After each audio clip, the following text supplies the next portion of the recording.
As the final events of Bible prophecies are rapidly being fulfilled, the call coming from God to His people at such a crisis as this is to come up higher.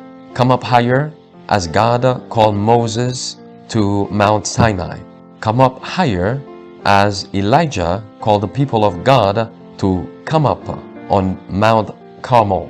Come up higher because we have a high calling in Jesus Christ. Our High Calling, a devotional by Ellen G. White. Aim high. For in him dwelleth all the fullness of the Godhead bodily, and ye are complete in him, which is the head of all principality and power. Colossians 2 verses 9 and 10. We aim too low. The mark is much higher. Our minds need expansion that we may comprehend the significance of the provision of God.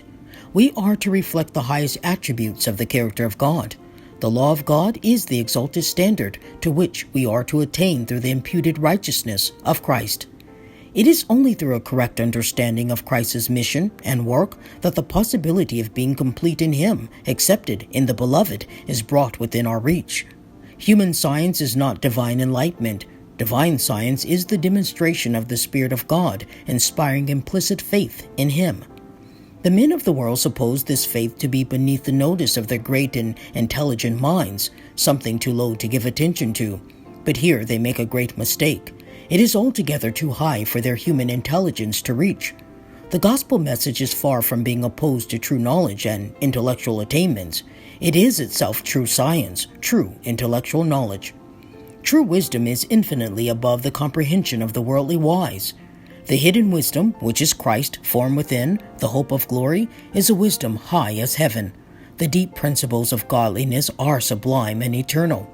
A Christian experience alone can help us to understand this problem and obtain to the treasures of knowledge which have been hidden in the counsels of God, but are now made known to all who have a vital connection with Christ. In Christ dwelt the fullness of the Godhead bodily. This is why, although he was tempted in all points like as we are, he stood before the world, from his first entrance into it, untainted by corruption, though surrounded by it. Are we not also to become partakers of that fullness? And is it not thus, and thus only, that we can overcome as he overcame? Through his sacrifice, human beings may reach the high ideal set before them, and hear at last the words, "Ye are complete in him."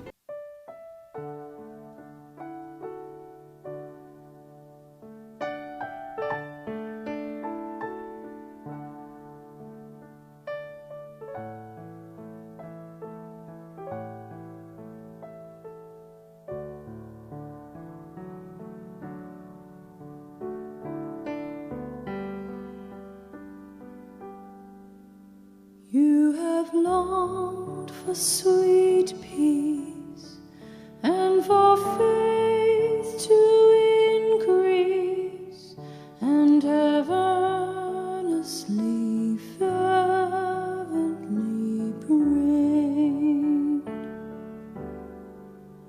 But you cannot have rest or be perfectly blessed until all on the altar is laid.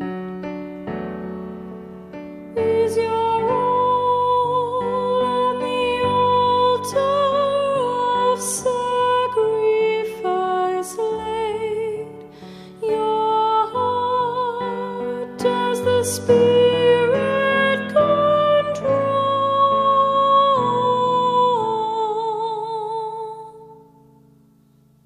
You can only be blessed and have peace and sweet rest as you yield Him your body and soul.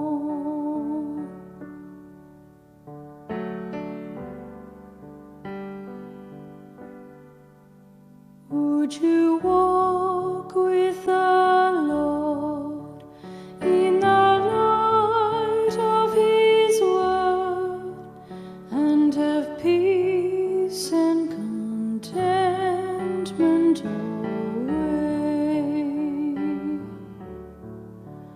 You must do His sweet will to be free from all ill.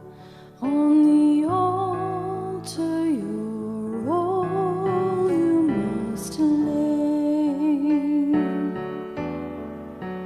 Is your all on the altar of sacrifice laid? Your heart does the Spirit control?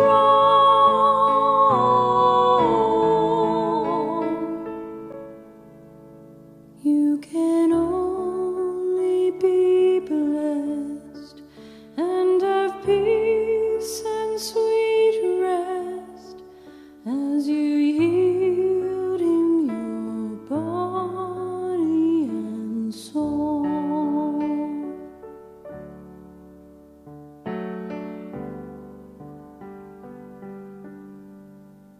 Oh, we never can know what the Lord will bestow of the blessings for which we have prayed,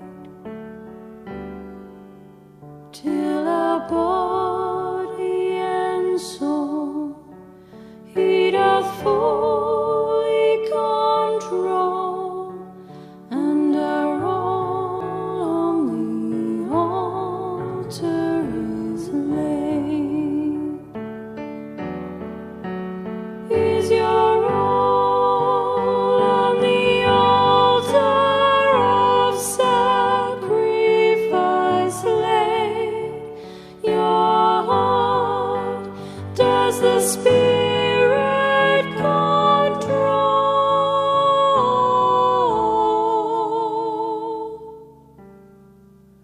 You can only be blessed and have peace and sweet rest as you yield Him your body and soul.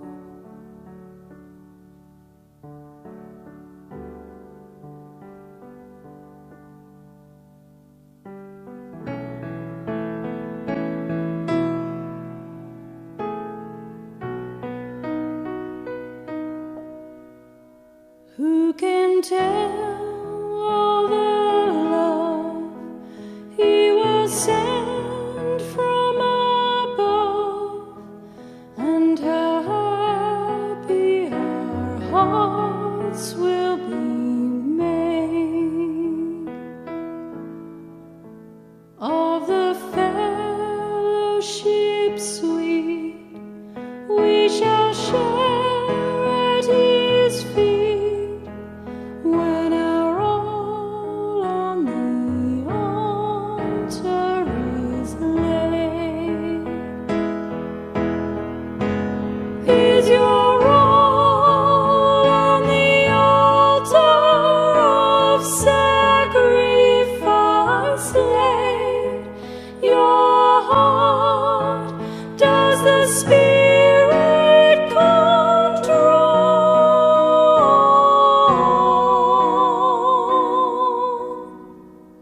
You can only be blessed and have peace and sweet rest as you yield Him your body and soul. You can only